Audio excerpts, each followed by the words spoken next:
As the clock ticks closer to 2022, many questions remain over the Omicron variant and the next phase of the pandemic. In tonight's edition of 7 UpFront, joining us now is Dr. Daniel Kaul, joining us live to answer some important questions. Doctor, we thank you for being with us tonight. My pleasure. Thanks for having me.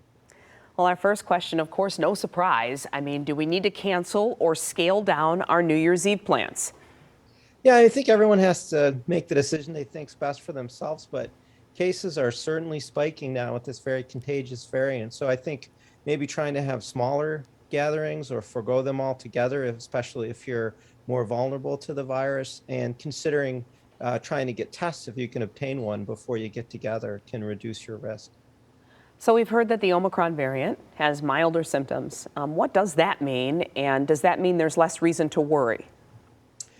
Well, for some people, yes, and for others, no. So especially if you've received 3 doses of the vaccine and a booster dose, your risk is certainly lower. But for folks who are immunocompromised, for folks who are vaccinated, who have other risk factors, it's still COVID, and it can still land people in the hospital. And it's probably just as serious as the original strain of COVID. It may just be a little bit less so than the Delta strain we've been dealing with the last few months. So who would have thought this when this first started? If we're 2 days away from 2022 and we're still here, if we want to get on the other side of this pandemic, what needs to happen next? Well, I'm not going to try and make too many predictions because, as you said, predictions people would have made before might not have been what turned out to occur. However, what's very clear is that for the vast majority of people, meaning those with normal immune systems, the vaccines are really effective in preventing hospitalization, severe disease, and reducing your risk of spreading the virus. So that's probably the most critical thing that we can do. And I think especially in more crowded settings, if you're going to the grocery store, places like that, masking is really helpful as well. So for those who haven't received a booster, let's say you're a few months out now, you may be past that window. Can you still go get a booster, or would this start another series, or how does that work?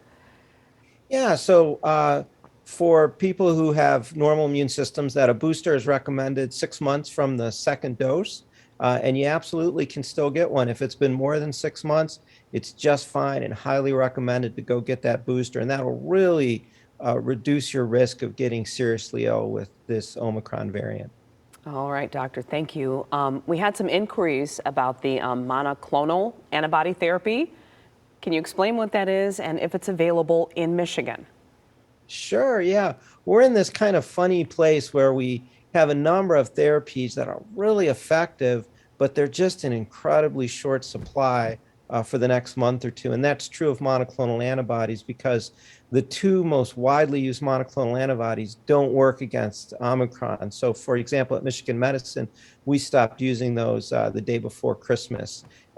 There's one monoclonal antibody that does work against Omicron, but there's very little of it available. So people should not count on being able to access that the way they were able to a few months ago. Well, Dr. Daniel Kaul, we wish you, your team luck. I see who you'll be rooting for there over the weekend, and appreciate all your words, and thank you so much. My pleasure. Thanks for having me.